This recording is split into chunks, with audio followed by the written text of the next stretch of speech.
Everyone, if you could please rise. While the honor guard, please post the colors.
You may please be seated.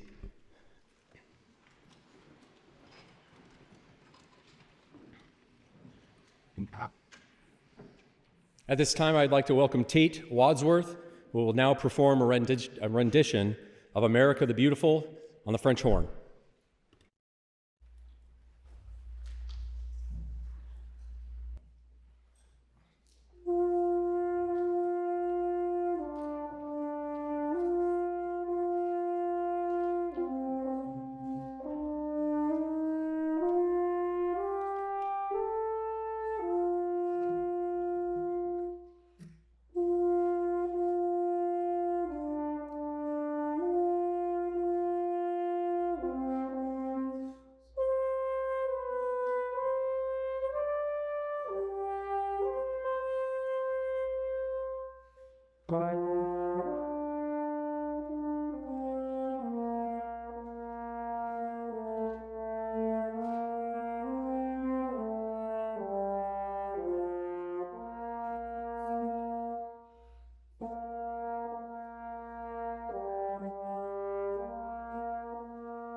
Our invocation today is from Lori Brocker, forever the Secretary of the Senate from 2014 to 2023. Thank you. Thank you, Senator. Margie and family, Peter's colleagues, electeds, staff who worked for Peter, staff who worked with Peter, friends, constituents, fellow Oregonians. The irony does not escape me that I, as a Norwegian Lutheran former pastor, get to speak or invocate at the celebration of life for my favorite Irish Catholic. Yeah. Peter's and my Lutheran Catholic dialogue, banter, Reformation trash talk, depending on who you're talking to, started many, many years ago. I'll give you a couple examples. In 2011, I am committee administrator, now called analyst, but committee administrator for Senate Vets, and I am sitting in between Chair Brian Boquist and committee member Peter Courtney, two devout Catholics. During meeting breaks and sometimes before the meeting would start, you can imagine, I'm getting notes from Peter, passed right next to me, giving me all a list, they would add up through the session, of the inadequacies of Martin Luther. And, you know, I would laugh or try not to laugh, depending if the meeting had started or whatever. But as time went on, I would just dish it back. And I reminded Peter that our guy Martin was the one who said, sin boldly. And Lutherans don't have confessionals in their churches. And I told Peter, when you think about it, that is a really great combo. After becoming secretary, Peter would have maybe a really great carry down at his desk or have give a great speech up here at the rostrum. And I would tell him afterward, I would say, you know, despite your theological deficits, with your oratory skills, we could make you an honorary Lutheran preacher. Never took me up on it. I also fake threatened to put an updated version of the 95 Theses on those chamber doors. Never did it, but I left a few things for him over the years up here at the rostrum. And many of you may know that Peter had a great love of sports. You know, college teams, pro teams, coaches, team mascots, the whole business. Peter would hold court in his office and talk sports with anybody and everybody who came in, whether they wanted to hear it or not all the time, all right? So in the Winter Olympics, I saw my advantage. If you remember, I said Norwegian Lutheran. My people come from the land of ice and snow. And I would leave up here the daily medal count when floor sessions would coincide with the Winter Olympics. And you would see Norway's medal count, you know, growing, and I would leave little notes on it of encouragement with the Norwegian flags around it and say, hey, Peter, don't worry, Ireland has lots of great poets. There are so many memories that all of us have in this room and that we will hear today. It's comforting in a way. I don't know if any of the rest of you feel this, but I feel his presence up here, and I hear his voice in my head, and I hear him saying, invocator ready, okay? So we pray in whatever way that you are comfortable, gathered together to celebrate and honor and remember one of Oregon's greatest leaders. We will surely laugh, we may cry, and we will once again be inspired with the stories shared of Peter's achievements noted and his leadership lauded. And we will say thank you for all the memories of Peter's legislative work and action, his antics and his strategizing, stories of him working across the aisle because he was not zero-sum, because what mattered was making a difference in people's lives, not that somebody had to win and somebody had to lose. For all the stories of his service in this building, for this city, for Oregon, his Oregon, for every picture that we will see and voice that we will remember echoing throughout this chamber and beyond. For Peter's willingness to walk among the powerful, always focused on serving and lifting up the powerless. For all of it, we say thank you. We are so very, very grateful that hope and history came together to rhyme in this time, in this place, in the person of Peter Michael Coleman Courtney. With hope in our hearts and joy in our remembrance, we celebrate and honor this extraordinary leader, proud East Coast Irish Catholic transplant, who had a faith in people that knew no regional or religious bounds. Beloved husband and father and grandfather, legislator, Senate president, and so much more. It was a gift to know you, Peter, to work with you and serve with you. We shall forever remember. Amen. Amen. X. Yeah. In my mind.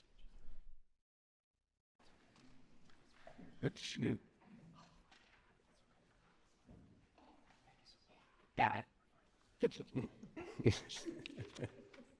I'm used to Lori passing me notes, not taking them from me.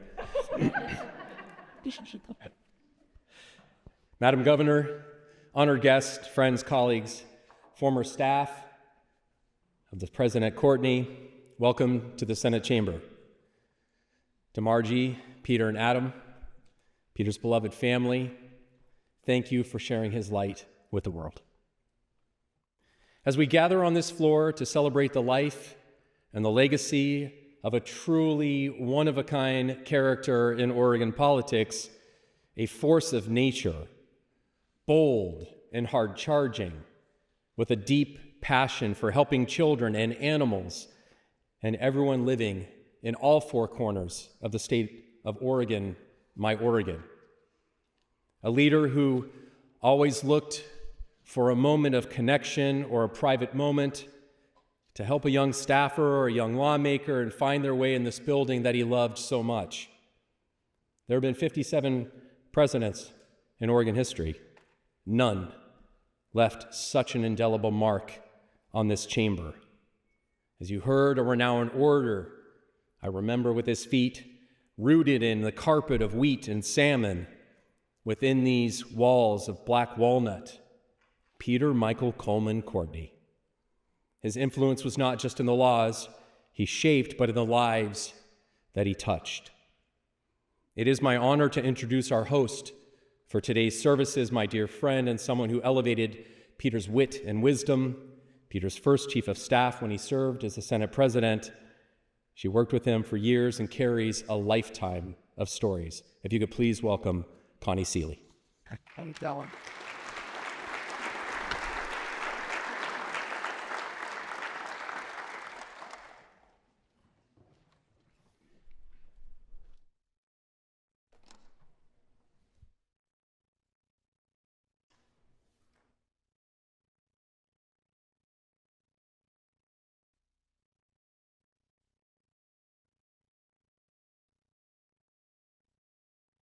Thank you, President Wagner.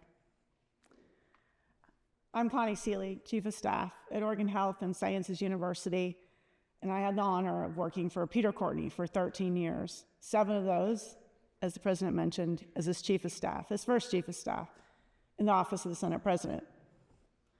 On behalf of the Courtney family, the elected officials who served with him, and of course, his staff, thank you for being here today to celebrate the life and service of one of Oregon's most enduring and consequential elected officials.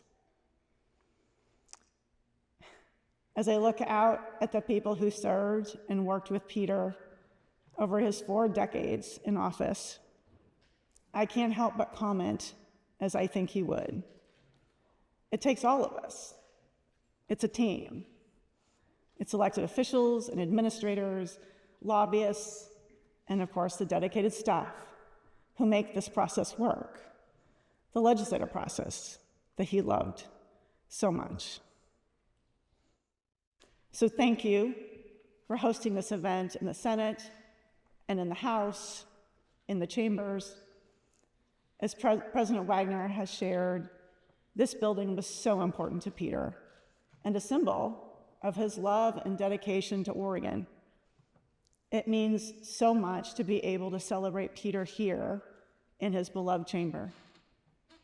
He worked tirelessly for years to ensure the Capitol would be a safe and welcoming place to do the people's business for Oregon, my Oregon.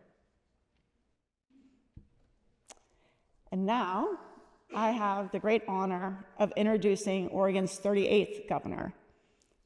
Governor Brown and Peter first served together in the House in 1991. But after Peter ran for the Senate, their relationship grew into a rare political team that would span decades. Who knew in the early 1990s that upon completing their respective careers in public service, she would serve as caucus leader, Secretary of State, and governor, and he would be the longest-serving state legislator and the longest-serving Senate president in state history. When they were together, you could see the mutual respect and affinity that they always had for each other. The Honorable Kate Brown. Thank you, Connie.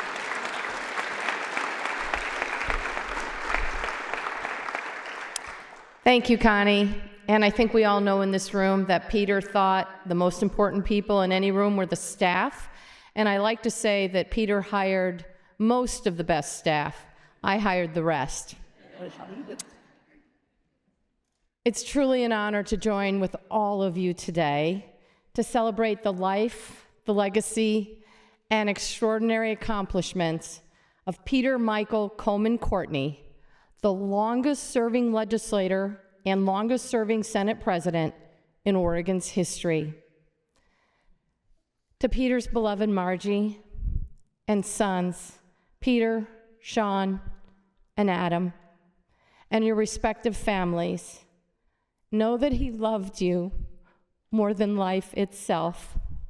Our hearts ache for your loss. I think you also know that after you, he had no greater love than the Oregon legislature. So it is right and fitting that we gather in this chamber. As Connie mentioned, I had the tremendous opportunity to work with and alongside Peter for over 30 years as a legislator, caucus leader, Secretary of State, and as governor. And as you might imagine, there are countless stories I could share about my friendship and interactions with Peter over those 3 decades.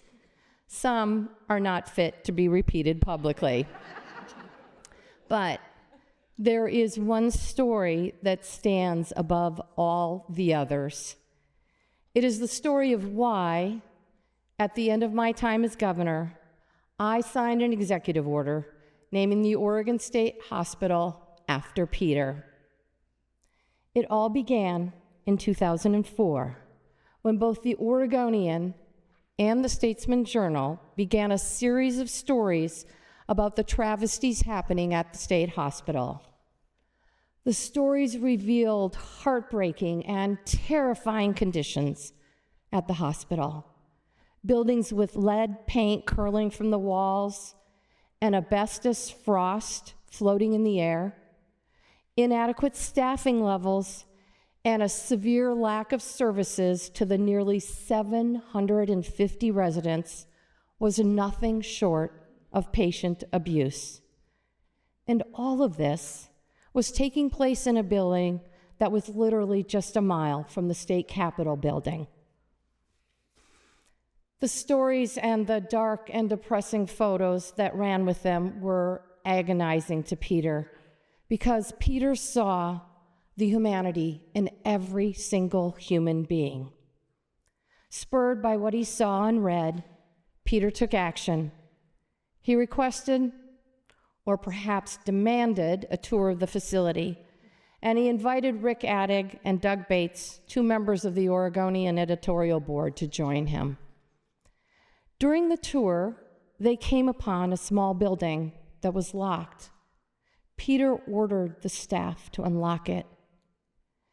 Inside the small, dark room were filthy, dirty shelves, and on those shelves were over 3,500 corroded and dented copper cans containing the cremains of patients who had died during the stay at the hospital.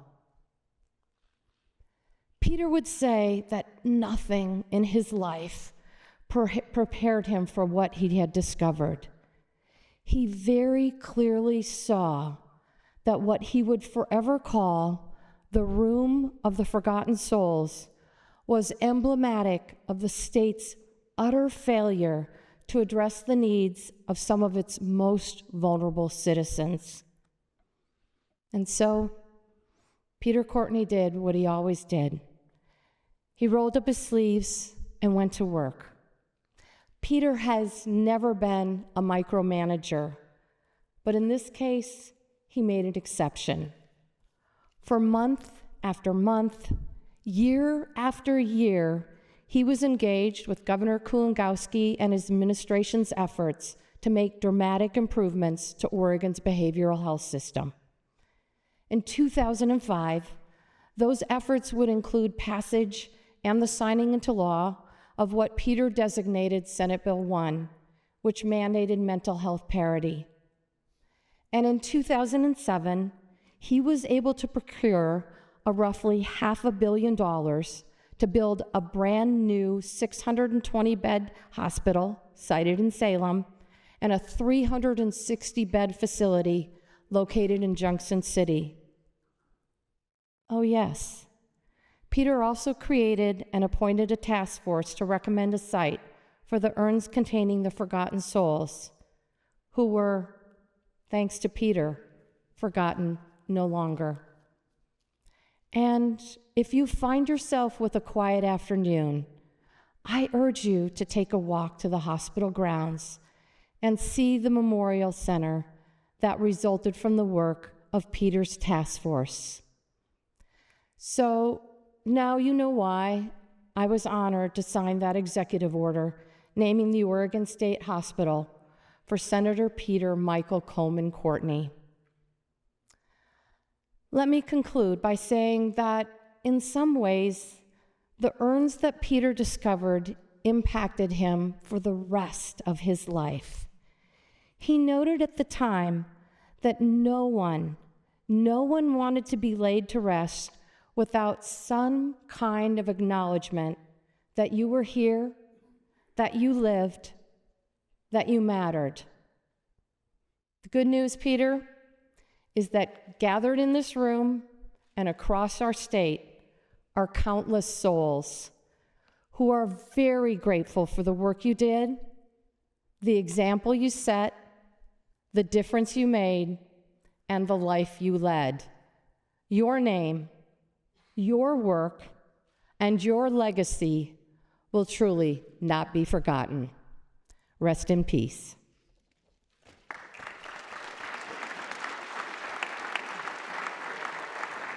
Love that. Good job. Senator. Pat Egan, President and CEO of See's Candy. He first met Peter as a student when he took Peter's speech class at Western Oregon College in 1987. Peter gave Pat his first professional job in 1991, and just 3 years after that made him his chief of staff in the House Democratic office. Pat would later go on to work for 2 governors and then make his transition to the private sector. But here's the thing. When you worked for Peter, well, as I have often said, he kind of throws you into the deep end. He would give you more responsibility than you thought you could handle. What you came to learn is that it's his way of saying he believed in you, that he saw something in you, something you might not have seen in yourself. Mr. Pat Egan.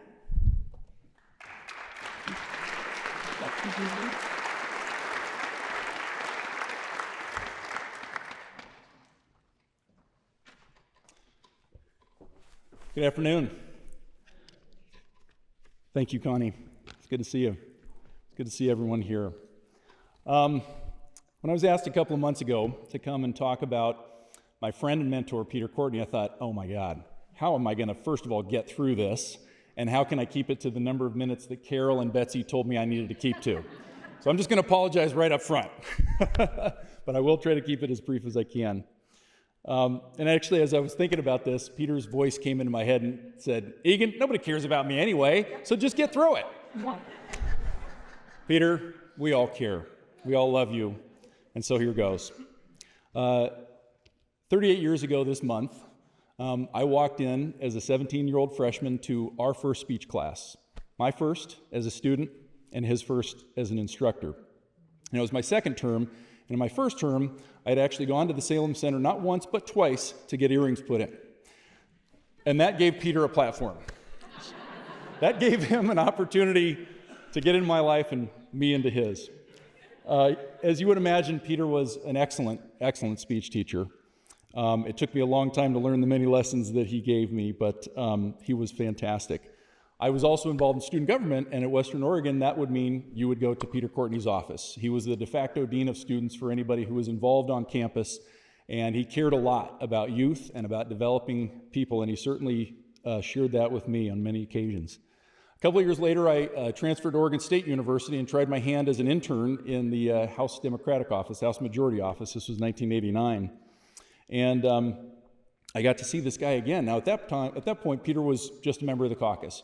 Really talented and vocal one, but a member of the caucus. And in 1990, the Democrats lost the majority, and they elected Larry Campbell as the House elected Larry Campbell as Speaker and Greg Walden as Majority Leader. And so the Democrats, with a lot of wisdom, chose this very young, rising star, very gifted individual with a few quirks as caucus leader. And so as a 20-year-old policy analyst, I got in on the ground floor of the Peter Courtney show. And boy, it was something. It was really a wonderful, wild 7 years for me. And actually, a couple of years in, Peter made me his chief of staff. And I'll never forget, as a 23-year-old, he tells me this in the caucus meeting room there. And I thought, you were crazy. What are you doing? Nobody's going to listen to me. And I think he could see the abject fear in my face. And he looked at me and said, Egan, I'm the football coach here. You're the freshman quarterback. I'm going to throw you out on the field, and it's either going to be magnificent or it's going to be a disaster. We're going to find out. Peter had a way of instilling confidence and doubt all at once, very effectively. So like everyone that worked for Peter, I had a ball. He made every day fun. I got out of bed, I got dressed, and I could not wait to get to the Capitol. I lived just a couple of blocks away, and I'd walk in, and man, I knew every day was going to be fun, or it was going to be meaningful, or I was going to get an opportunity I didn't deserve, but he was going to give me. And it was amazing. So as a proud representative of the many capable and very talented staff of the University of Peter, who are all alumni of the University of Peter Courtney, go Rabbits, there are a few things that I can say with conviction that were true for all of us. Number one, he gave us a long leash, way longer than we deserved, but a very long leash, just long enough to give us the opportunity and just short enough to not screw it up, which he'd remind us of that too. But Connie's right. Peter saw things in us that we didn't see in ourselves, and we would never want to disappoint him because he gave us so much opportunity to step forward. Number two, it was amazing to see that amount of political talent. As an orator, as an operator, none better, just none better. And I got to sit right next to him at that desk and see him operate, and it was amazing. And if you wanted a deal done, no shorter path than through Peter's office. So we got to get in the middle. Even as minority leader, that was true. And as staffers, I think we could all wholeheartedly agree with what Peter would regularly remind us of, which is, I made you. Yes, Peter, you did. And I can say that with great pride, and I mean it. He did. And working for Peter, you never knew when you were going to stumble onto the set of 20 Questions hosted by Peter Courtney. And it might be 2, it might be 20, and it might be 200. And it would come from all different angles. And he was both testing us, and he was learning about us. He cared about us, and he cared about everyone that walked into that office. And that's why he was asking those questions, so that he could learn more about them. Now, after I left working for Peter in 1997 to go to law school across the street here, also inspired by him, I remember feeling a lot of pangs of jealousy, both because I just knew how much fun all of the people behind me were having, and because they were getting so much opportunity to grow, just as I did. As a friend and as a mentee, I would regularly be able to visit Peter's home, and it was always such a treat to be able to see Peter with Margie and the boys and the dachshunds. Peter was the most grounded leader I have ever been around, and that might shock some of you. He was so grounded. In that regard, I learned so much from Peter about what's really important. Be solid at home, choose your mate really well, and surround yourself with positive people, and amazing things can happen. Over the last 3 decades, I've had a lot of opportunities to think about the many gifts that Peter gave me. And I know I'm not alone in saying that Peter made me better in every facet of my life. He made everyone better because with Peter, it was always about the team. We became better leaders because he gave us so much opportunity to stand our ground, make our case, and deal with very talented people. He made me a better father and husband because he modeled that always. He also stood as a constant reminder, of how much good someone can do if they fully dedicate everything they've got to what they care about. As a staffer, I would not be doing my job if I did not say part of the reason we all adored him so much was he was so sincere and genuine in policy. Never forget, one time Peter said, if you can't look your number one funder in the face and say, go jump off a cliff, you're not worth being here. And he was also a defender, such a great defender. And he cared not just about the little guy, but about all people and things that needed defending. I know there are some in this chamber who would see Peter as a bit of a study in contrast or an enigma. And while I understand that, and I do, I don't see him that way at all. He was such a complete man and so deserving of my admiration and my love, and I'm going to miss him. It's fine. So, on behalf of all Peter Courtney staffers, here it is. Peter, thank you for being hilarious, making every day fun. Thank you for caring so much, both about why you walked into this building and why everyone else did too. Thank you for the really long leash and for not actually firing us the many times that you did. Not being serious about that. That might have just been me, I'm not sure. But Oregon is a better place because you are here. And we were all so proud to have gotten to see what you accomplished and the way you made it all come together. And so for all of us fortunate enough to say, I'm a Peter Courtney staffer, thank you. Thank you for making our lives better, and thank you for everything you did for Oregon. God bless.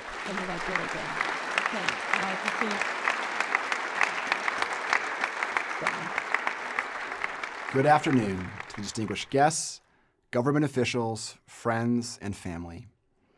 My mother, my brothers, Peter and Adam, myself and our families want to thank all of you for being here today. In case the uncanny family resemblance wasn't enough for you to know who I am, my name is Sean Michael Sebastian Courtney, the middle son.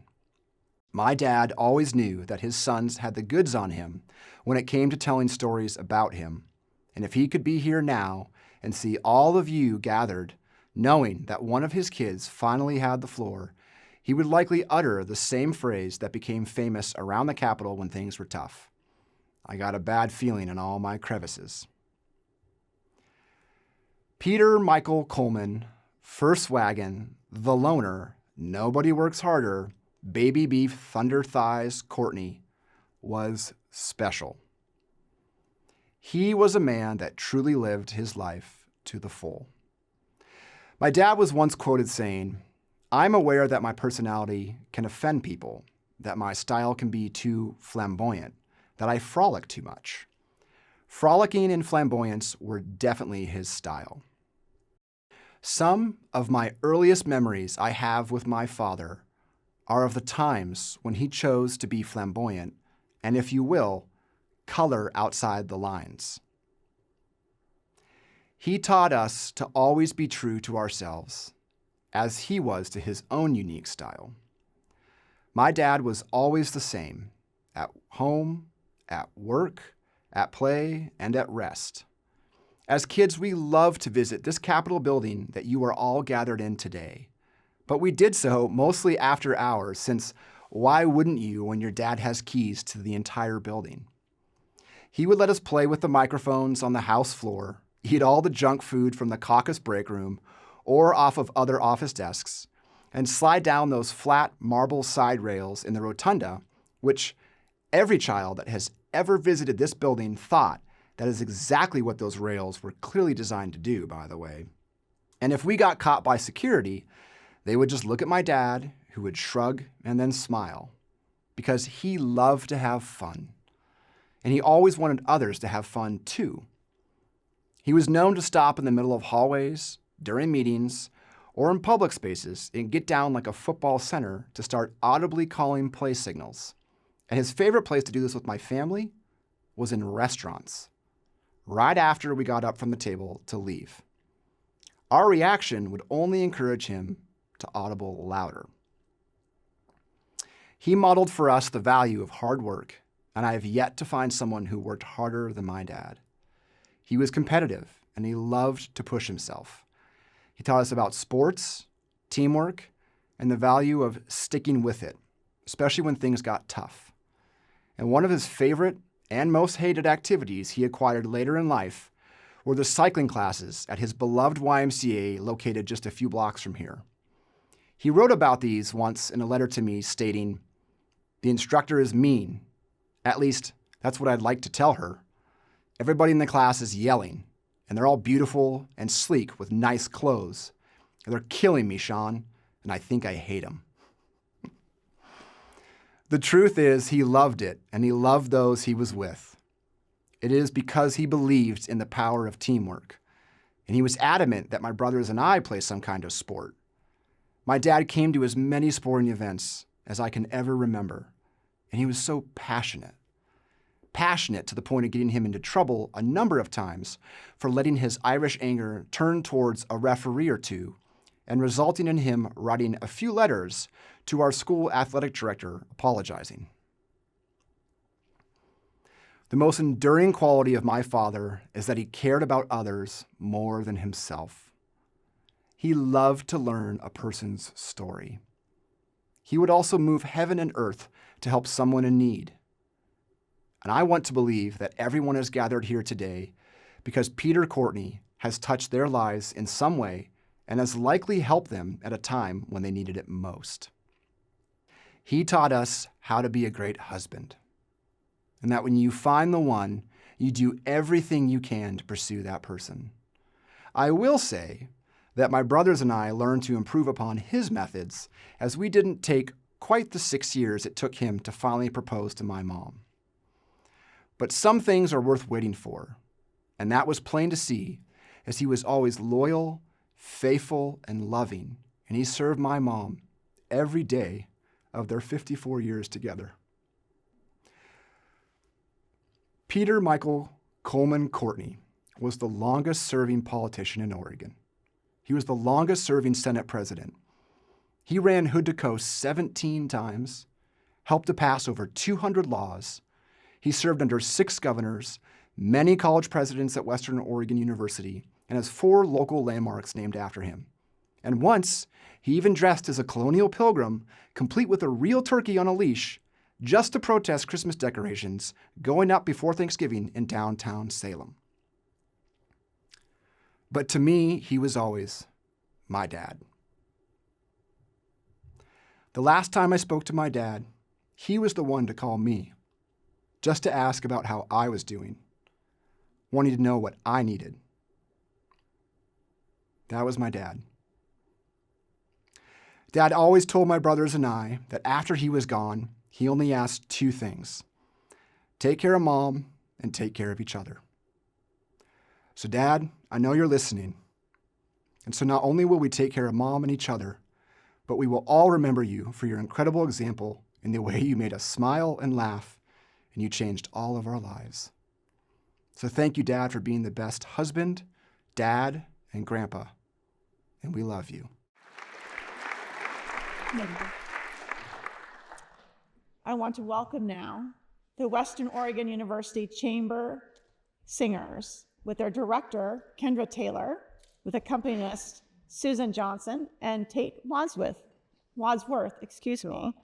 on the horn. They'll be singing Oregon, My Oregon.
House Republican leader Christine Drazen served with Peter from 2019 to 2022. What you may not know is that Peter knew and worked with Representative Drazen when she was legislative staff, and that they had the same leadership position in the House. Peter was a fierce adversary as the House Democratic leader in the 1990s, and he was always impressed by Representative Drazen's talent and advocacy for her caucus's point of view. Representative Drazen.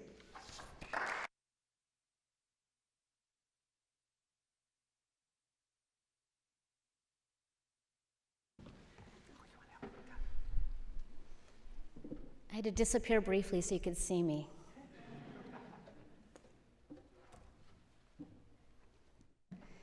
It is just such an extraordinary honor to be here today.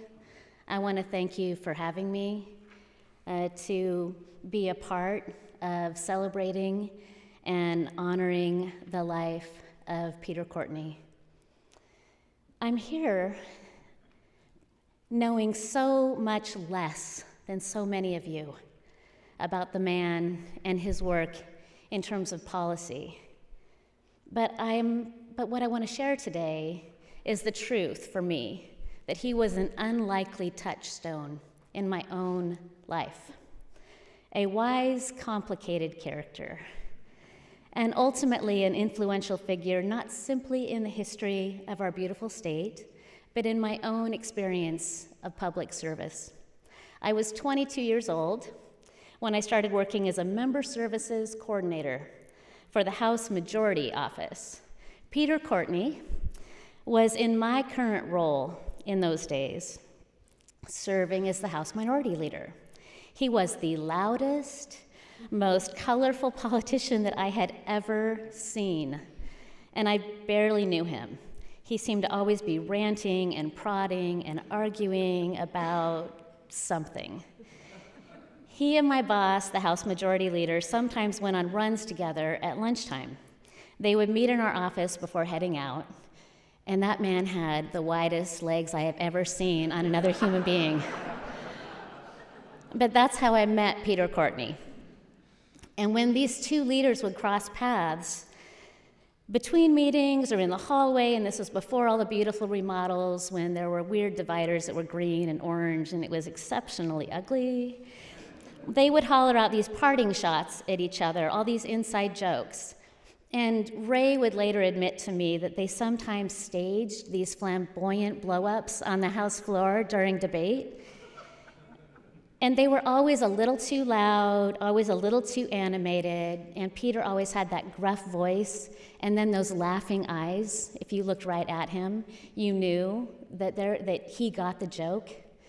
And these two men, they gave me this glimpse into politics that I have looked for ever since, but haven't quite found. They were opponents, they were colleagues, and they were friends.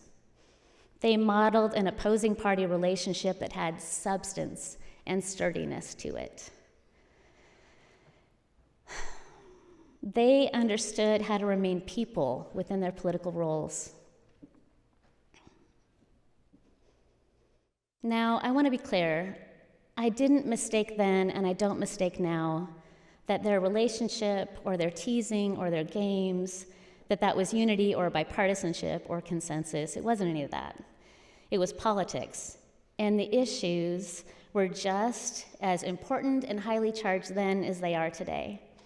But somehow those two men managed to be human beings with each other within all of the public pressure to be less than that.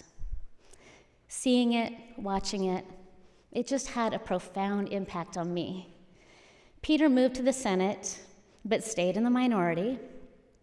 I stayed in the House, and I became the chief of staff to the Speaker of the House.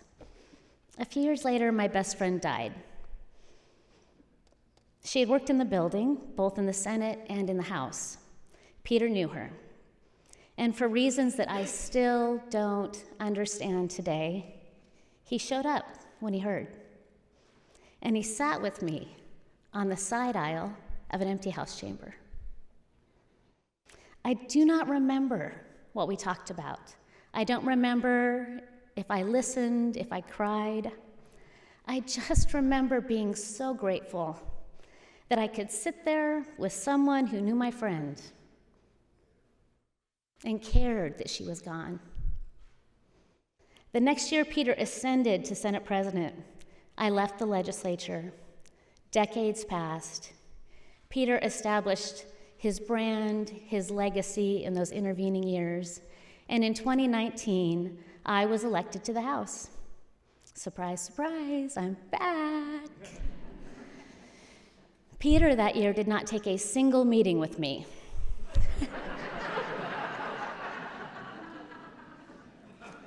But when I became House Minority Leader, just like no time had passed, he picked up the phone. We talked politics and policy and what I hoped for in my new role and what instead I was more likely to experience. He was very serious in our call, more serious than I would have ever seen him before.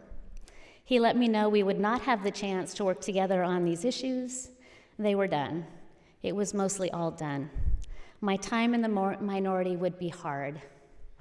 He apologized, and he hung up the phone.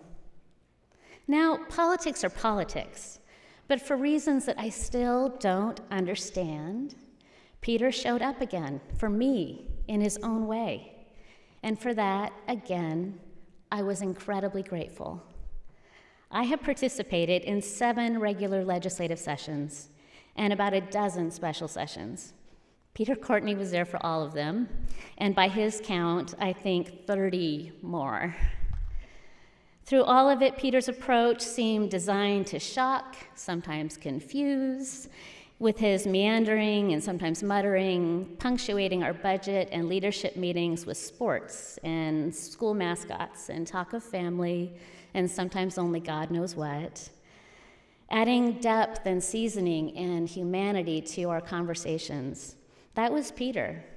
He was salt, he was vinegar, he was spice, but he was a person. That same Peter who would suggest privately to me that House Republicans should walk would come back into the Senate chamber and stand where I am standing and pine for Senate Republicans to return. The same Peter who stood shoulder to shoulder in support of Tina when we ran against each other for governor was the same Peter who called me right after the race to see how I was doing and encouraged me to never give up. Peter who finally in the end would lament the feeling of being so lost without the weight of the yoke of public service on his workhorse back.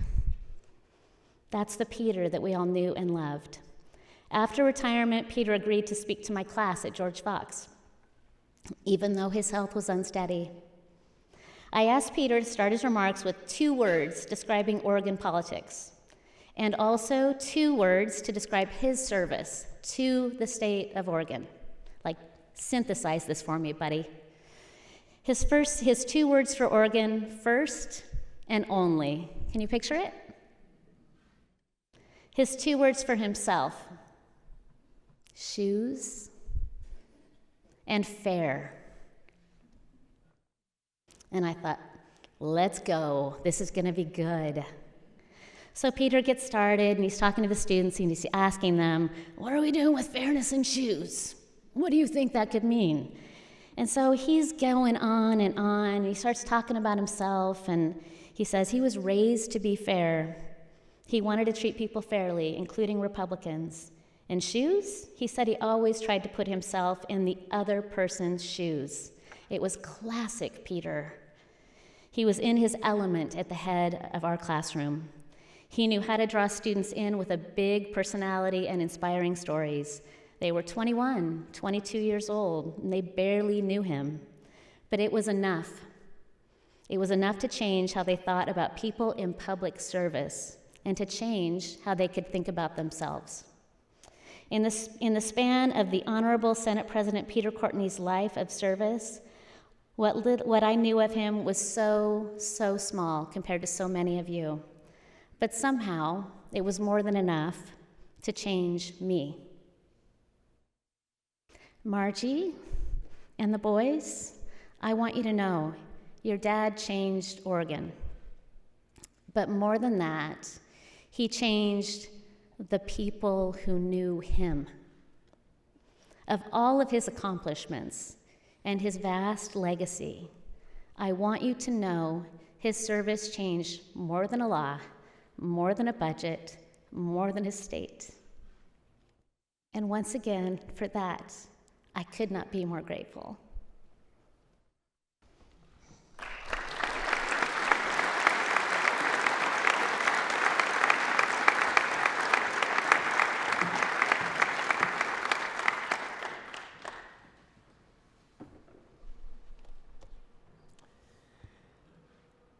Senator Jenny Burdick served with Peter from 1999 to 2022. And during that time, she had just about every job Peter could convince her to take.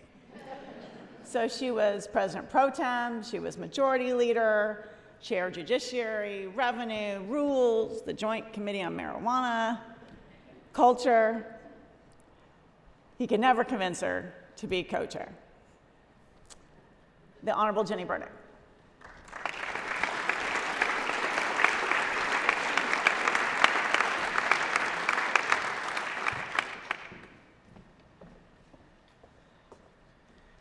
Oh boy, as I walk up here, I can hear Peter's voice as I came up here to preside over the chamber when I was pro tem.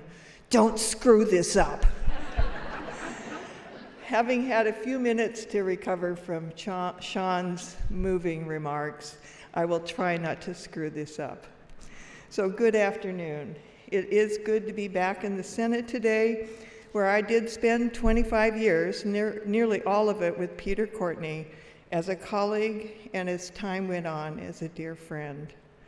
Looking around this chamber, I see familiar faces, those who knew those who knew Peter well and were present and often actively involved as he led the Senate and the legislature into what I have always regarded as a golden age.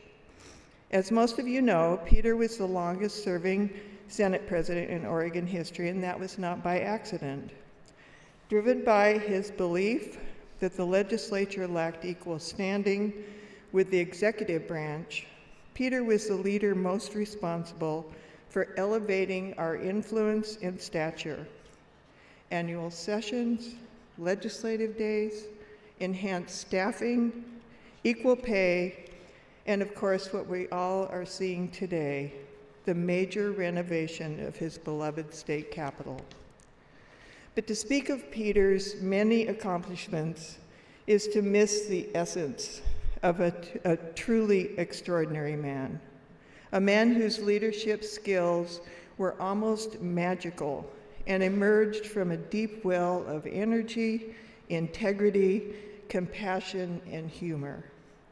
He had this uncanny ability that others have described to recognize talents in people that they could not see in themselves.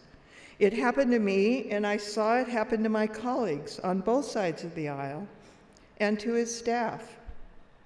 We were all so lucky to have that exhilarating experience of rising above our own limitations when Peter lured us out of our comfort zones, as only Peter could, and then reveled as we thrived.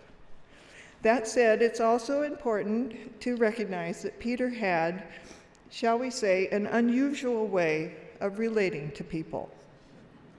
The constant teasing, provocation, tall tales, and insults, mostly directed at himself, kept us all on our toes.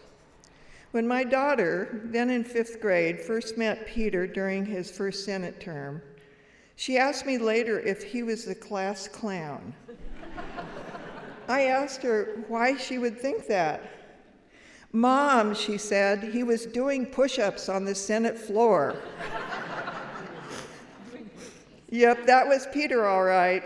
His antics, whether in the Senate or in his spin class at the YMCA, or milking goats at the state fair, or practically any place he went, completely disarmed those around him and certainly broke the ice. He loved playing pranks, and I loved hearing the stories about his escapades.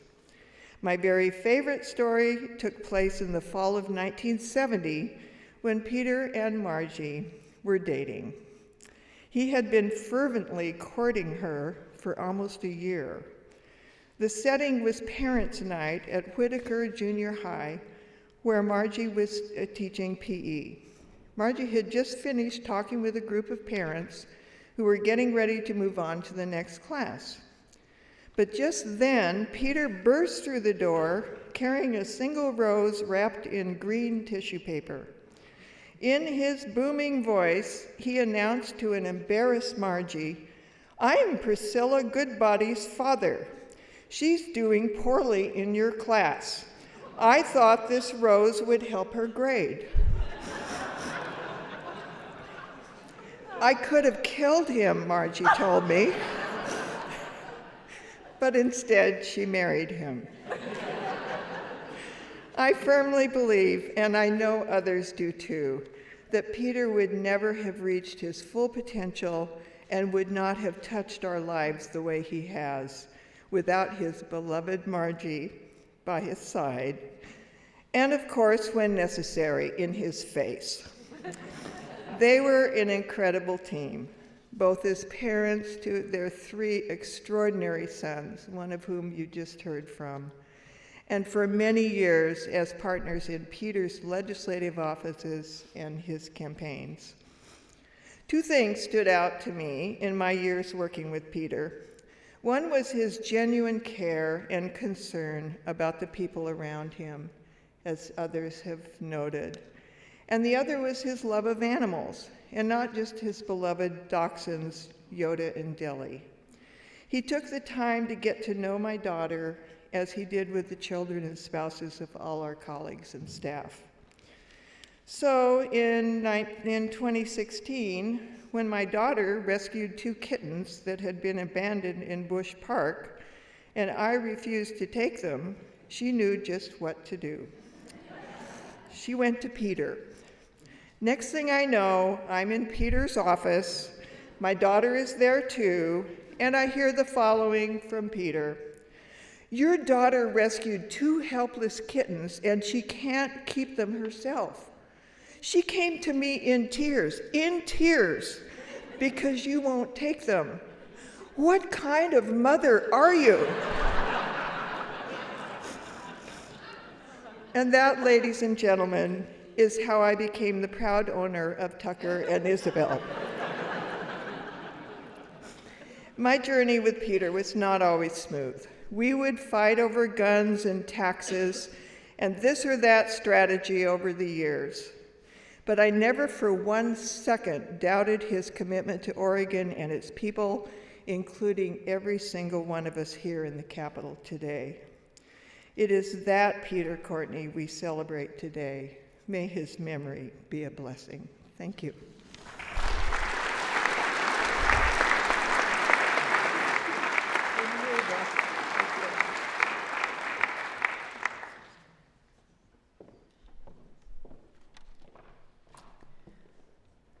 Senator Knopp served in the Oregon House starting in 1999 and became the House Majority Leader in 2003. He returned to elected office in 2013 to serve in the Senate, becoming the Republican leader in 2021. So he and Peter both served in the House and in the Senate, and both served in the minority and in the majority. It was this shared experience that was the foundation of their relationship. At times, political adversaries, but ultimately friends. In fact, even after he retired, Peter enjoyed getting together with Senator Knopp for breakfast at White's. The Honorable Tim Knopp.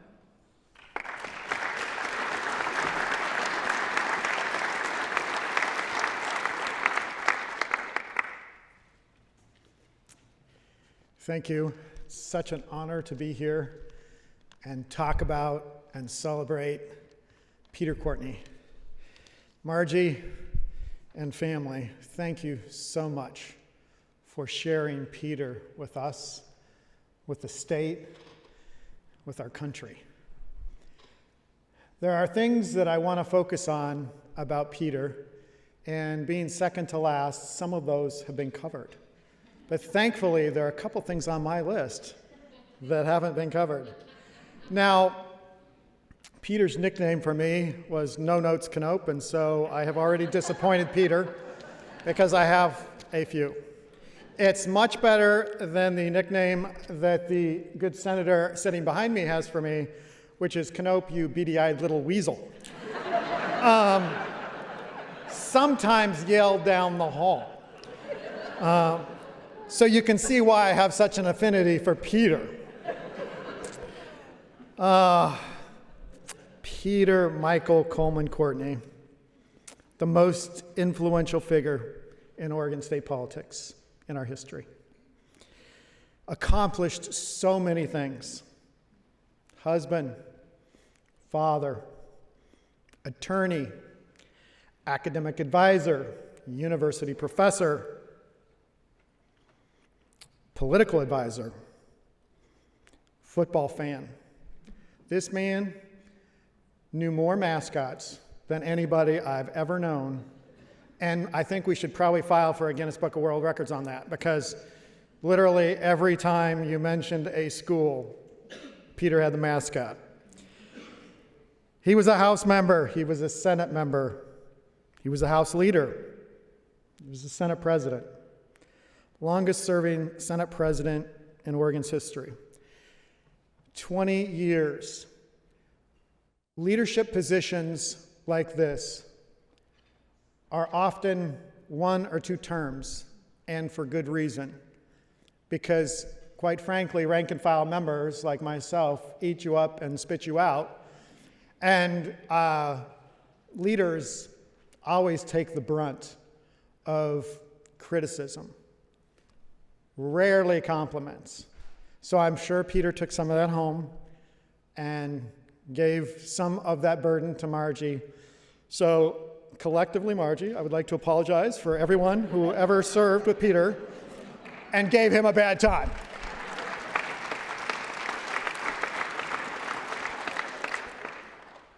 No one yet has talked about Peter as 2 things, Peter the actor and Peter the doctor. And some of you, I'm sure, are going, excuse me? Peter the doctor, that is correct. Little known fact, Peter Courtney had more people admitted to OHSU than most doctors who work at OHSU. If you knew Peter Courtney, either a family member, yourself, or somebody you know was admitted to OHSU by Peter Courtney. He loved, if you had a problem, a physical problem, he was there. Do you need to go to OHSU? I can get you in. And he did. And I know there are a bunch of people in this room that have those stories, as do I.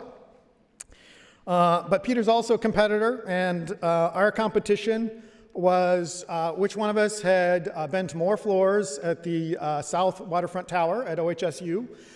Because if you know OHSU, each floor has pretty much a different genre of medical attention that you might need and a medical department. And so Peter and I would regale ourselves with our most recent visits.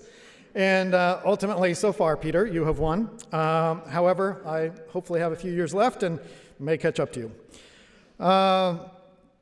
Peter was a caretaker. He cared for people so much. And you saw that in how he reached out. There was an important moment in a senator's life that he wasn't involved with in some way.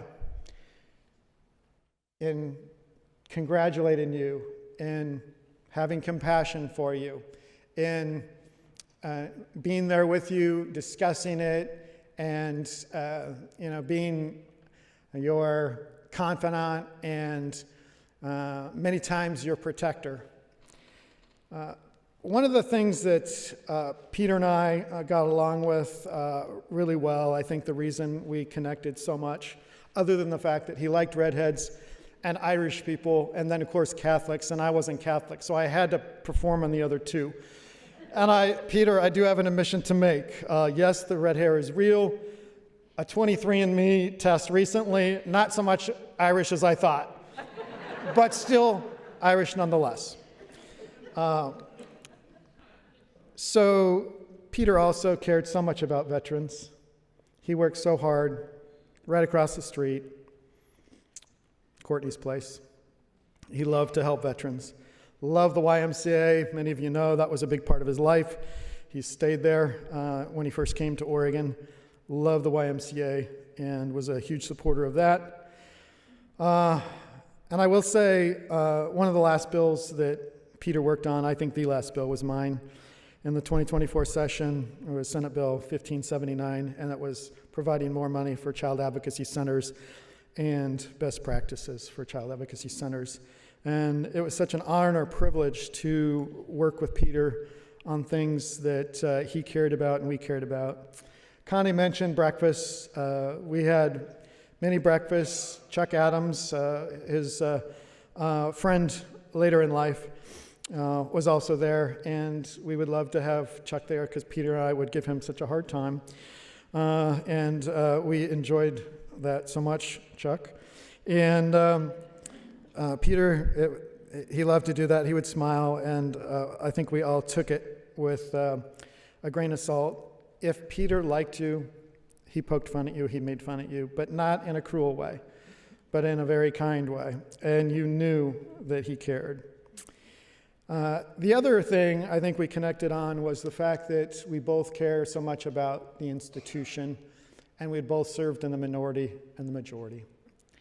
And so therefore we understood what it was like when the shoe was on the other foot. And Peter was always a protector of the minority because he wanted to make sure that things were fair and that voices were heard. And he spent a lot of time working with minority members to make sure that they weren't left behind as well. And it's no secret why Peter survived 20 years is because he treated people with respect and with dignity, and he genuinely cared for people. And so I count it a privilege to have been able to serve with Peter Courtney for 12 years when I was in the Senate. And I know that those of you who have served with Peter feel the same way. I see so many former senators out there who served with Peter, and it's such an honor and a privilege to have been able to share our lives in this place with Peter Courtney. Thank you.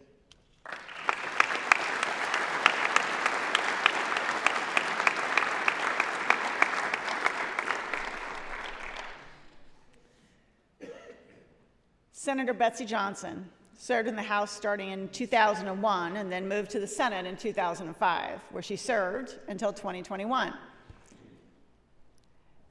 Peter and Betsy served together in the Senate for over 15 years.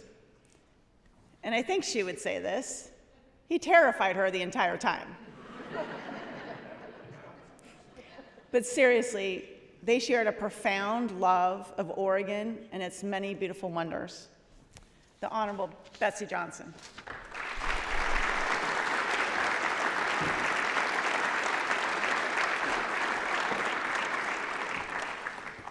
Thank you.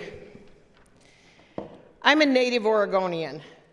One of a number of things about the Peter that I called Grumpy Uncle Peter, sometimes to his face, that annoyed me over the years was that he frequently out-Oregoned many of us with an Oregon birthright. Last Saturday, I flew to Redmond. It was an Oregon, my Oregon kind of day. Azure blue skies, snow brilliant on Mount Jefferson.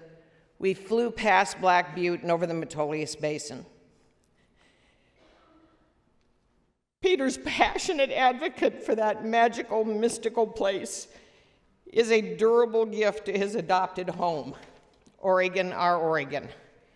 Beyond all of his other accomplishments, and there are many, the protection of the pristine Metolius sealed Peter's partnership with my heart.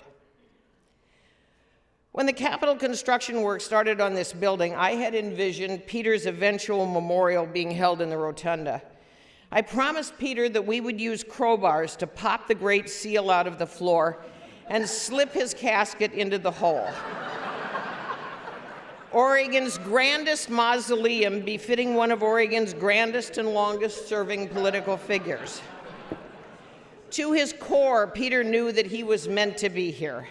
Peter's rhapsodic terminology, his glowing love affair with the Capitol building, the grand staircases, the chambers. He loved the language of the legislature, of bill writing, the people who marauded the halls, elected and otherwise, sometimes faintly reminiscent of the bar scene from Star Wars, and what Peter saw that others sometimes missed. Oregon was still small enough, intimate enough, that one guy could still make a difference. Peter always thought of himself as that guy. He sucked up the history, wallowed in the process and the ritual, knew the protocols, and generally avoided the potholes of the place. He learned the game from early mentors and played it at times like a Stradivarius. From lessons learned in Ward 5 on the Salem City Council to presiding over an increasingly fractious Senate, Peter used his soaring oratory, his powers of persuasion, his ability to scare the crap out of people, me included, to affect change.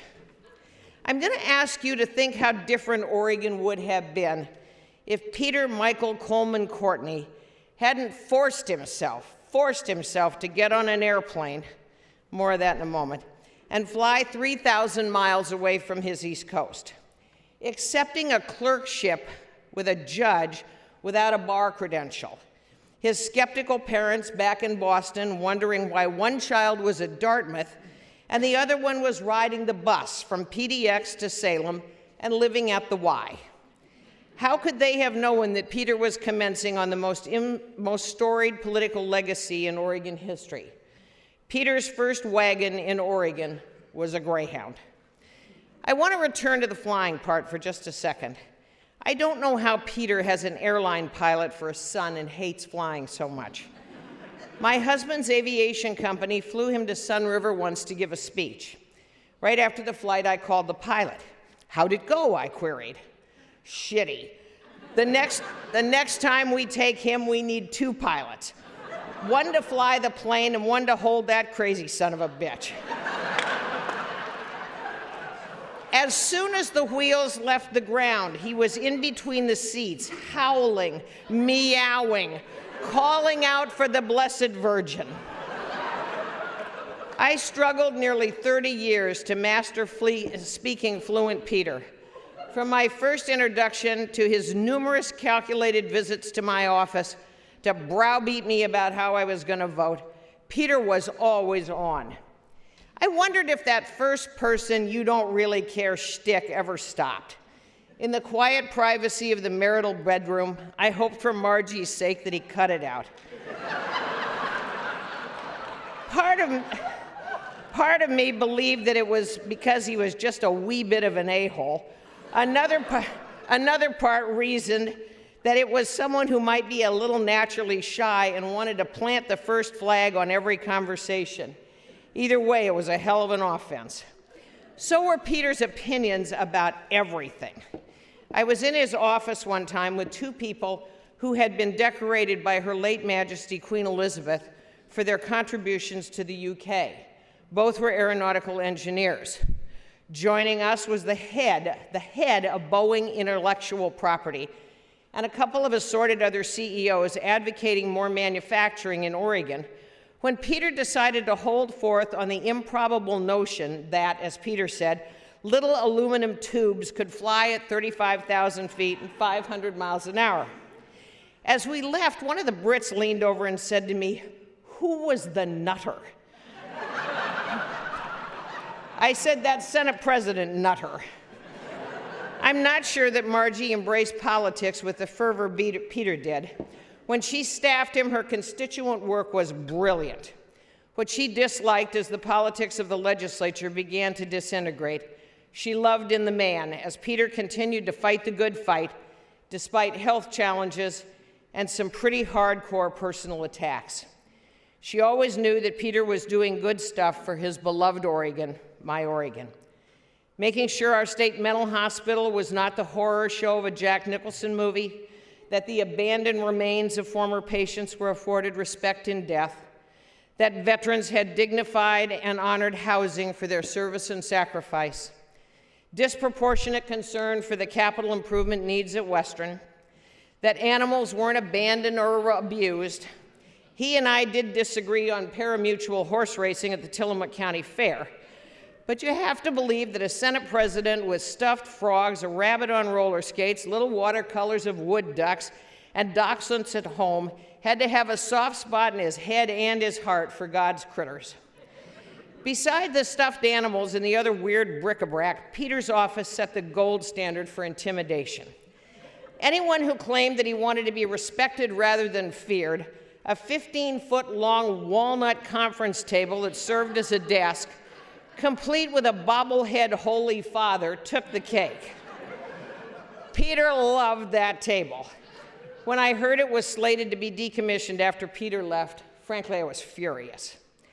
Let me close with a few random musings on the personal Peter. He'd be the first one to say that he was extraordinarily lucky in marriage. Someone once told me that Peter's grandmother wanted him to be a priest, but he struggled a little with one of the required vows. Poverty, yes. He'd been an early legal aid lawyer and worked cheap. Obedience, I'll leave that up to you. Suffice it to say, Peter and Margie had a wonderful family that they both adored. So much for vow number 3. He was a jock. He ran hood the coast more times than I can count. Peter and the Wolves, his team, freshened up at our Scappoose Airport hangar during one of those runs. We left out bountiful food, clean towels for the showers, drinks, every accoutrement a runner could imagine. Next morning, when we opened the hangar doors, I'll be damned if it didn't look like real wolves had bivouacked in there. What complete slobs. Peter had nicknames and knew the mascots of the universities of most of the people around him. As you've already heard, but I'm going to tell it in a little more detail. He was on the Salem City Council when elected to the House in 1980. On his way out the door of City Hall to join the legislature on the day before Thanksgiving, Peter stood on top of Salem's tallest parking structure, dressed in a pilgrim suit and holding a 40-pound turkey. He announced that he was mourning for the death of Thanksgiving, because it was now overshadowed by Christmas. One of his last votes as a Salem City Councilman was to vote against downtown Christmas decorations before Thanksgiving. He cast the lone dissenting vote. The turkey he was holding, Peter later said, was intended as a mascot for the city officials in Salem. Peter and I departed the hallowed halls of the Senate about the same time. Both of us a little melancholy to see the process change so much. The late Representative Sam Johnson, my father, regaled me with stories of principled fights on the chamber floors, only to repair to a nasty little bar in the now burned-up Marion Motor Hotel. In that dingy watering hole, deals were crafted over a few too many drinks. Handshakes sealed the deal. Integrity and honesty mattered. Camaraderie and personal relationships were the hallmark. Peter lived and embodied those halcyon days. Friendships endured, alliances held. Compromise was not capitulation. Peter never called the Republicans the minority, and just as Democrat Speaker Phil Lang had done before him, Peter appointed a few of the loyal opposition to key positions. Peter Michael Coleman Courtney was the kind of political moderate that you don't see very often in this state anymore. Could he be elected today, let alone chosen Senate President? It's a question that Peter pondered. A remarkably capable, complicated man. Peter Michael Coleman Courtney. Long after we're all gone, Peter's stories will abound in this building.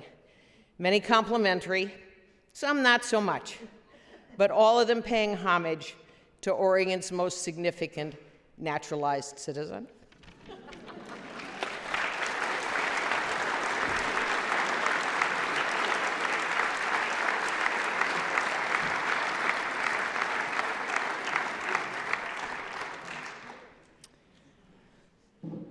I now have the truly great honor to introduce Oregon's 39th governor, Tina Kotek.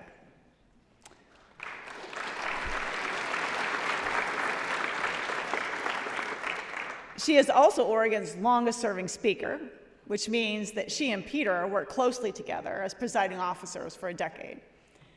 Their partnership helped steer Oregon through challenging times, such as the pandemic, and also moved Oregon forward with a shared commitment to improving mental health services and education in Oregon.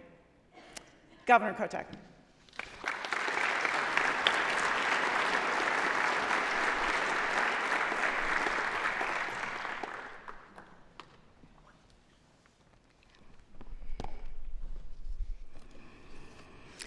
Good afternoon, everyone.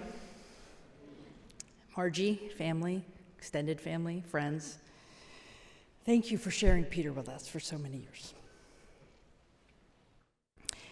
The Honorable Peter Michael Coleman Courtney.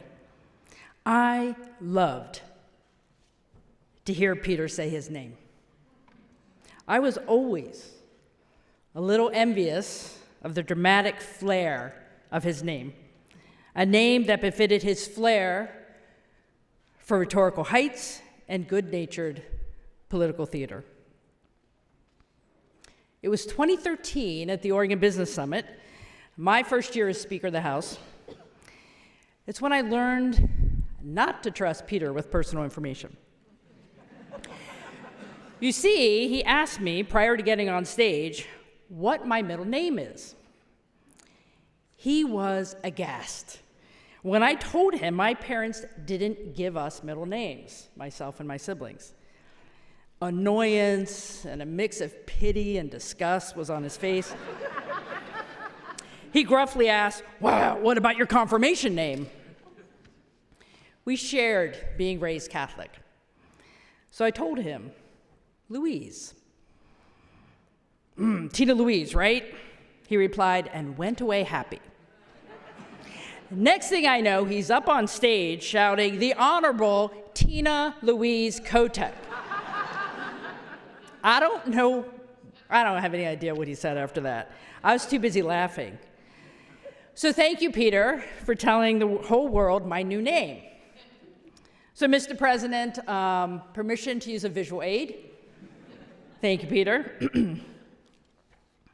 So as governor, you sometimes get unsolicited gifts from strangers from across the country. I now have a wonderful set of hand-embroidered napkins with my initials, TLK. Tina Louise Kotek. So thank you, Peter. I will cherish them forever and remember that day always. Many of us know the story of how Peter came from West by God, Virginia, to his beloved Oregon, staying at his beloved YMCA in Salem. Peter never forgot his journey or the things he learned along the way. He never forgot to stand up for those who needed a champion. Like the individuals who died at the Oregon State Hospital, for whom he fought for their dignity and respectful resting place. He fought for a better mental health treatment system. He fought for the humane treatment of animals. Peter fought for everyday Oregonians in his work. My favorite Peter was the former legal aid lawyer speaking on this floor, rallying his colleagues, taking on big corporations in support of a bill to retain the awards of class action lawsuits to support consumer justice and fairness in the world. I respected Peter for his faith, a Catholic who never missed the smudge of ashes on his forehead on an Ash Wednesday to signify his humbleness at the beginning of Lent here in this building. One of my favorite memories with Peter was gifting him the bobblehead doll of Pope Francis. So I bought one for both of us when I was in Washington, D.C. for a trip after a papal visit. And I smile at the memory of his bobblehead doll on that really big table in his office with him flicking it lightly to wiggle the head. And I smile and think of Peter when I look at my bobblehead on my desk at home. I hope that each of you who had the experience to experience Peter, that you will have a memory that you can cherish of Peter for the rest of your lives. A personality and a presence like Peter, Michael, Coleman, Courtney never truly leaves this earth. And that gives us all something to smile about. Thank you.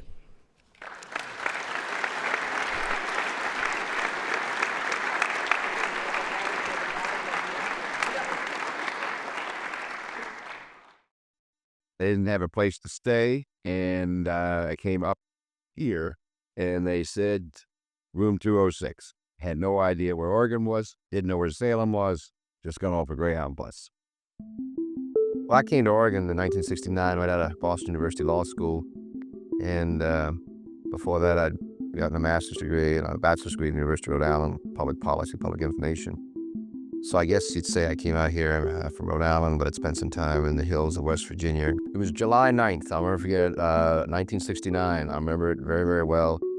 And I was all by my lonesome and took a bus from Portland down to Salem and checked in at a room in the YMCA and stayed there for 2 years. I had a law clerkship lined up with the brand newly created Court of Appeals. Judge William Fort had hired me from Boston University, so I didn't know anybody except I knew his name. I talked to him once on the phone. We exchanged one letter, I think, and he had to come up with a law clerk real quick, like, because the 69 legislative session had just created the Court of Appeals, and so here I was, and that's how it all happened. I didn't know a soul. I lived in room 206 of the YMCA, and I got on the city council. Don't know how it happened, but I did. And at that time, the council was heavily involved in creating the comprehensive plan for the great city of Salem, state capital of Oregon, my Oregon. I never would have been elected to the Salem City Council in 1974. I went for Margie. We were dating then. She was the one that got me to go door to door. I'm basically very, very shy, and I couldn't bring myself to knock on that first door. And she got out there, was knocking on the doors, and dragged me along and got me to forget about my shyness. And she was more popular at the door than I was. And in 1979, he returned again. I froze on the doorsteps. And she got out there and would walk with me every day, and actually across the street. And she was won more votes than I ever had. So I would never have been elected to the Salem City Council because I had to take out an incumbent. And I never would have been elected to the Oregon legislature if it weren't for Margie. It was January 3rd, 1975. I got married, and I was 33 almost. I was 32 and a half. And Margie, my wife, was 29 and a half. We'd love to talk about that. So that's when I got married. I knew one day I'd probably run for the legislature. Nobody in my family had ever been involved in that kind of thing before, and I sort of thought, you know, it's always nice to be the first of something in your life. I decided I put in 6 hard years in the city council. It wasn't just jumping, you know, I'd put in my time, I thought. And so I thought I'd take a shot at it. The shot I took 1979, 1980 wasn't the easiest thing in the world because I had to get through a very tough primary and then I had to take out a Republican incumbent. Nobody works harder. We coined that phrase for that campaign. So ever since then, I've been reminded by all kinds of people, both when I was campaigning and running the legislature, oh yeah, nobody works harder, right, Courtney? So I boxed myself in pretty well. Those were terrible times to serve. They were very hard sessions, and we didn't do a lot. We didn't build prisons, didn't do much in criminal justice. All we did was raise taxes and cut budgets. Well then, after 2 terms, you made a shot at Congress, which didn't succeed. What were you doing privately during the time after you were out of the legislature? Kevin, when I lost that congressional race, I was $20,000 in debt. I had a second mortgage on my house. We had a new baby, our first child, and I had no job. I was out in the streets. I don't know if I ever really recovered from that defeat and the other defeat that would come right after that. I think once you've been in politics and you've been successful in it, and then you lose, that's terribly, terribly painful. And so I'm still wondering whether or not it didn't take something out of me in one way that has never come back. And so that probably, along with the fact that my wife flat out, Kevin, that's the first time since I've been married to Margie, who's been involved with me in politics at the beginning, who said to me, I'm really not in for a real tough campaign, Peter. We need this family, we have 3 young children, we need some rest. And so I think those are the 2 reasons that I decided to let it go. I worry so much about my family. I live in fear so much all the time. I really do think you got to wear 2 different hats and you got to separate the 2 worlds. I'm not saying I don't ever mix them, but I don't like to mix them. When I go watch my sons play in sports, you don't want to come up to me and talk politics to me. I coach myself, and the parents, the kids that I coach will tell you, you don't talk to Peter about politics when I'm coaching, because that's the kids' time. Now, you are the Democratic leader in the House. There's 28 Democrats, 32 Republicans. How did you come about getting into that leadership role among the Democrats? Just happened to get enough votes for it. I instinctively want to lead, even if it means putting aside partisan politics at times. Because even though people can get mad at you, if they really don't dislike you, I think you got a chance to get them to go with you or work with you on something. If they don't like you, you're going to have trouble. The members of the caucus will get on you if you're not partisan enough. They think that you're being too good to people they really don't like. On the other hand, you got to think about all of Oregon, and you got to think about the process. And so I think every day you have to go back and do a gut check on how partisan you're going to be and how public policy oriented you're going to be. Senate Bill 14 is a much more dramatic approach to earthquake preparedness. It will require in the next several years that all schools, K through 12, community colleges, and institutions of higher learnings, have buildings surveyed to evaluate them for at risk for the earthquake which is coming to the state of Oregon. Here is a state, before this extraordinary act of Mother Nature hits, is taking extraordinary measures for public safety. Senate Bill 14A, having received a constitutional majority, is declared passed.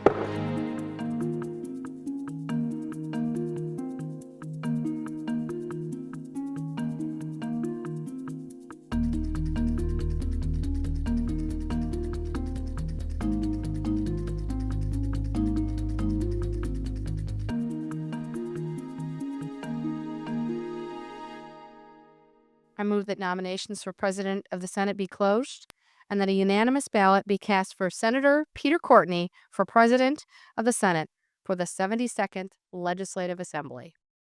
Those in favor of the motion will signify by saying aye. Aye. Those opposed, no. Motion's carried.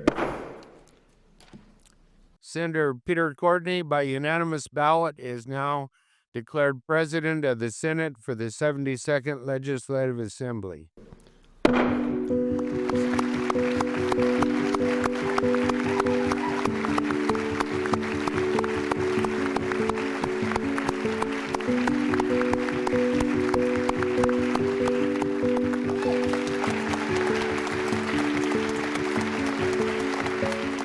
woman that is the safe harbor, is the linchpin of this family that she says consists of four boys. So I want to acknowledge Margie, Sean, Michael, Sebastian, and Peter, Vincent, Damien, and Adam, Brendan, wherever you are, who carries his mother's maiden name. So please, if you would, acknowledge the Courtney family here, please.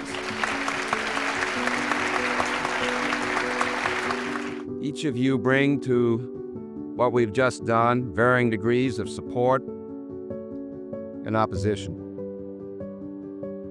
Senator Brown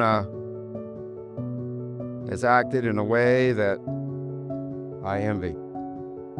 She has shown a degree of true public service in taking herself out of a situation that she had spent so long pursuing.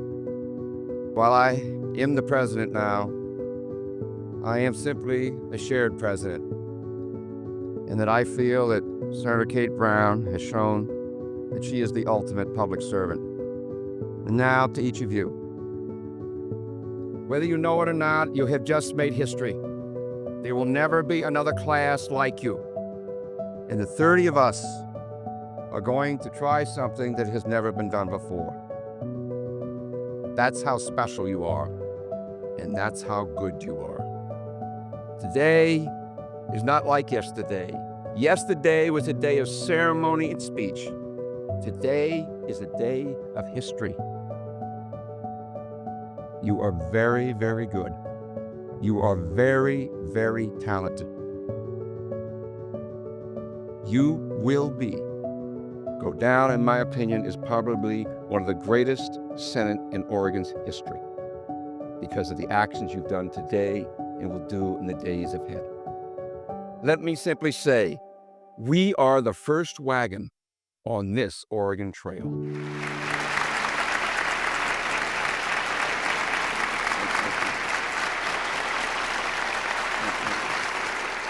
The nuns used to teach me that you can tell more about a man or woman by the way they handle victory as opposed to how they handle loss.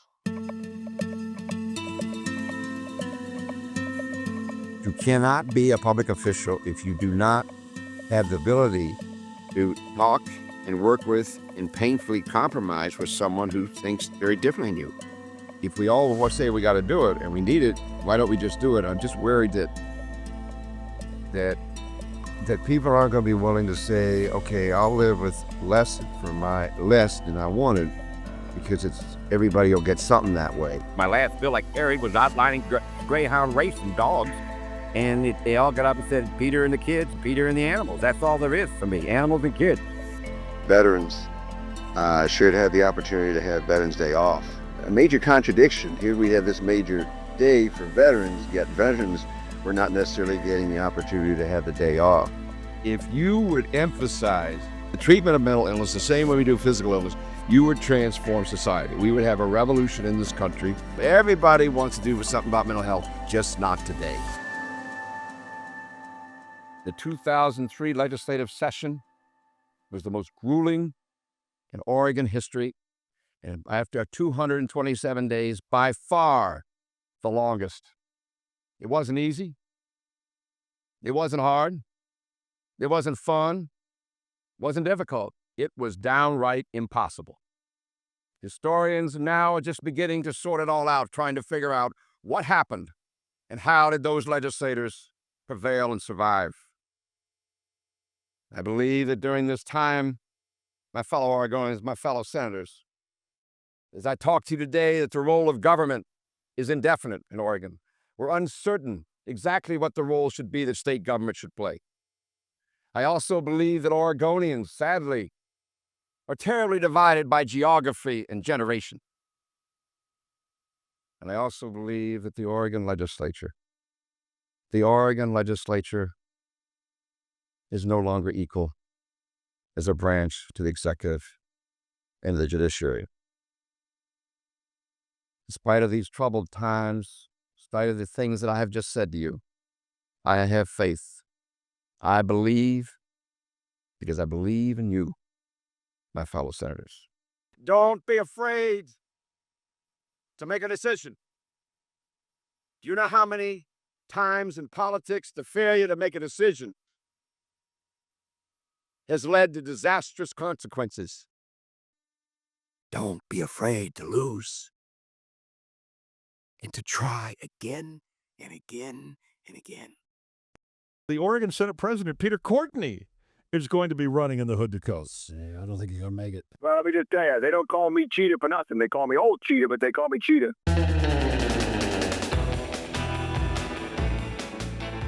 I don't like Hood to Coast, but I need Hood to Coast.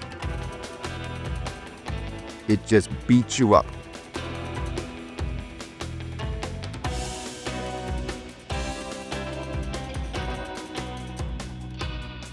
In Hood to Coast, if you go by someone, that's a roadkill. I'm the one that they created the term roadkill for. I've only experienced one thing, basically, getting killed.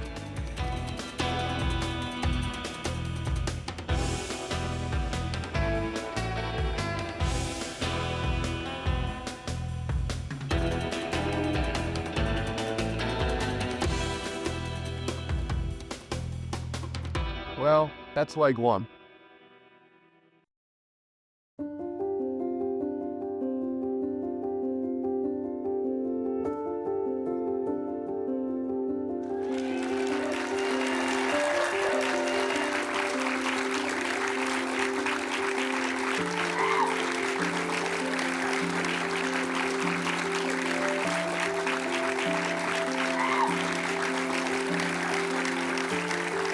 Peter Courtney Health and Wellness Center.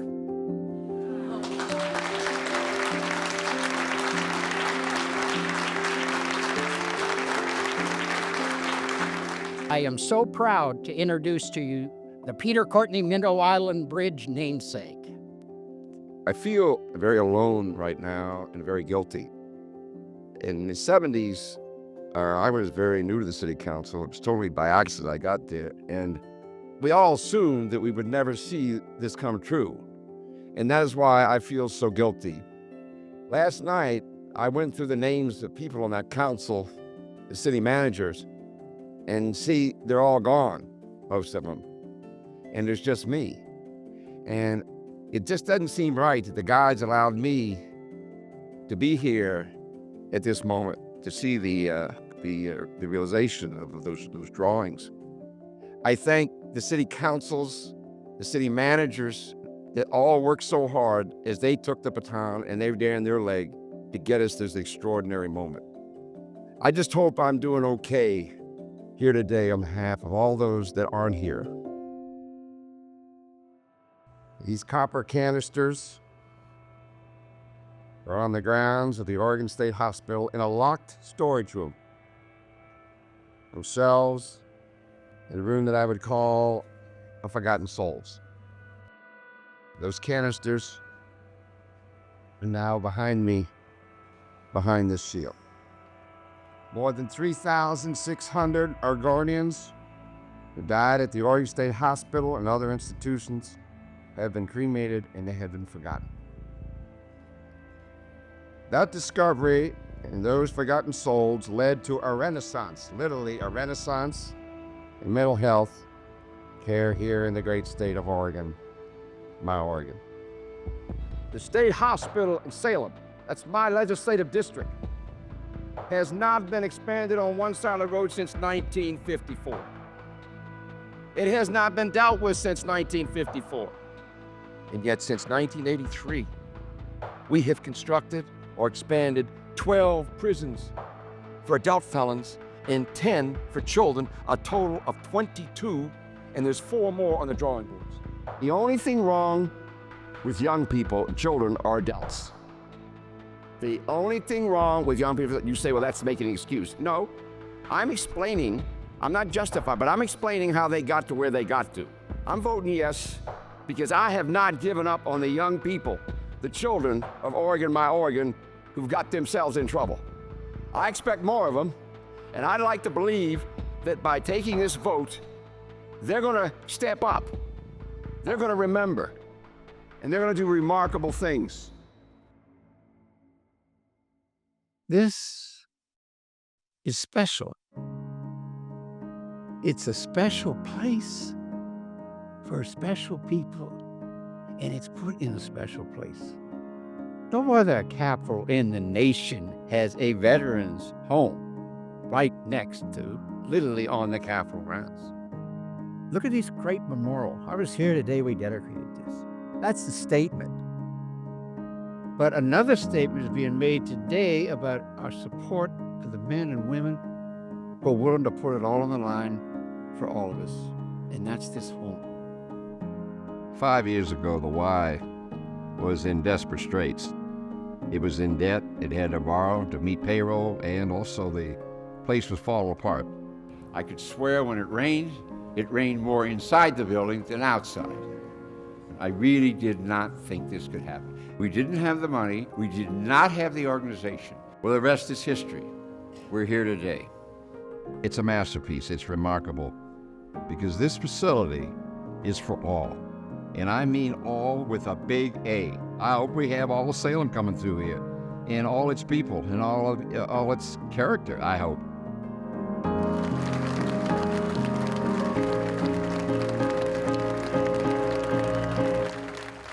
I couldn't wait to get my hands on that golden shovel. And the reason is I needed a crutch. Folks, I gotta tell you, I feel good today. Today we honor our veterans by giving them a safe harbor and a port in the storm.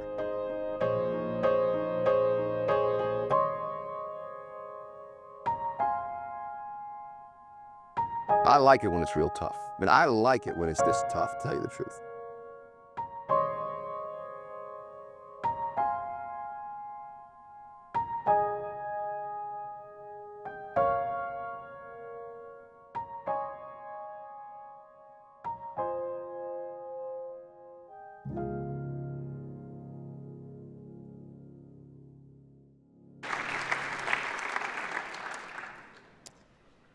Next, Kristen Granger and Dan Wetzel will play Take Me Home, Country Road.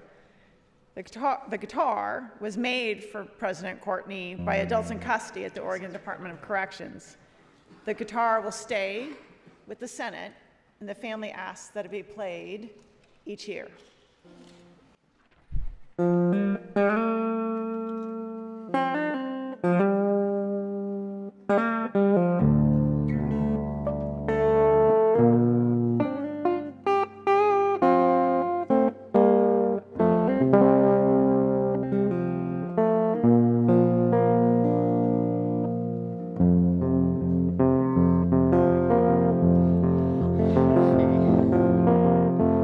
Almost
take me home to the place I belong, West Virginia, Mountain Mama, take me home, country road, take me home, country road.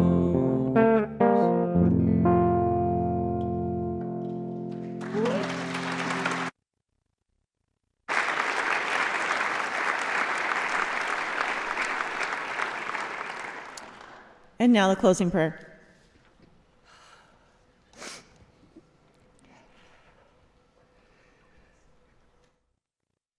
Seamus Heaney, the great Irish poet, wrote,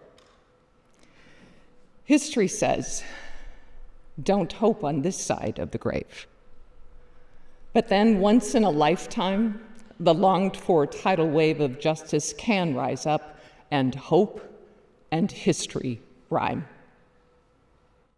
So hope for a great sea change on the far side of revenge, and believe that a further shore is reachable from here."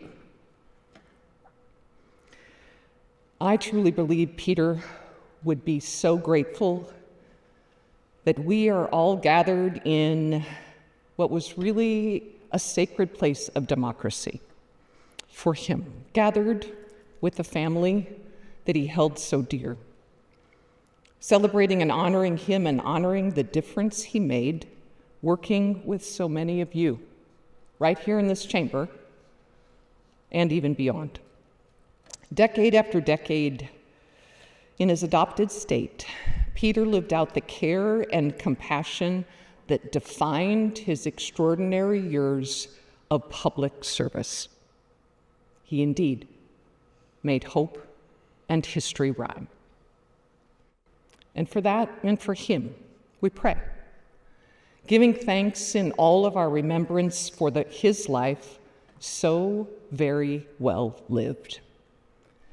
In the days and weeks ahead, may we carry forward what Peter modeled, seeing the intrinsic value and humanity in every person, no matter their station, sharing light and love and hope in the unexpected places, staying in the conversation, even when the questions are difficult and the answers elusive. Sometimes the moments of possibility seem fleeting and few, but we can continue to celebrate and honor Peter by following his lead, working for that tidal wave of justice from the Blue Ridge to the Cascades, from West by God, Virginia, to Oregon, his and our Oregon. In a world that can sometimes feel filled with long nights and cold winters, may we shine like the sun. May we reach for that distant shore, and like our beloved Peter, Michael, Coleman, Courtney, may we too make hope and history rhyme. Amen.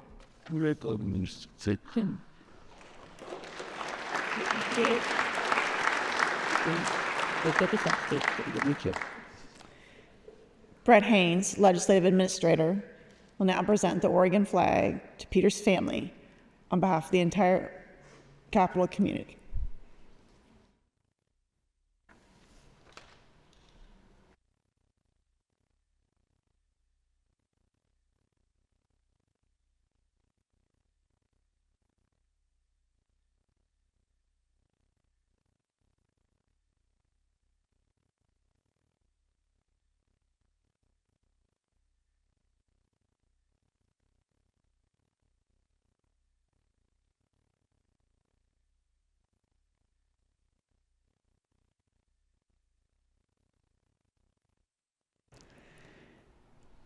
Peter loved Oregon. He loved the legislature. But he loved his family more. Margie and his 3 sons, made it this far, were his joy and his rock. I'd like to introduce Peter and Margie's eldest son, Peter Vincent Courtney.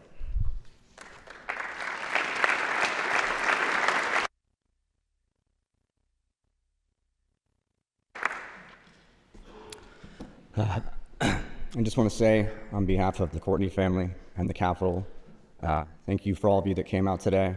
I want to give a heartfelt thanks to everyone that made this happen, that put this together. It means a lot to us. And we ask, before you leave, you let the first row go first. And then we've got some final words from President Peter Courtney.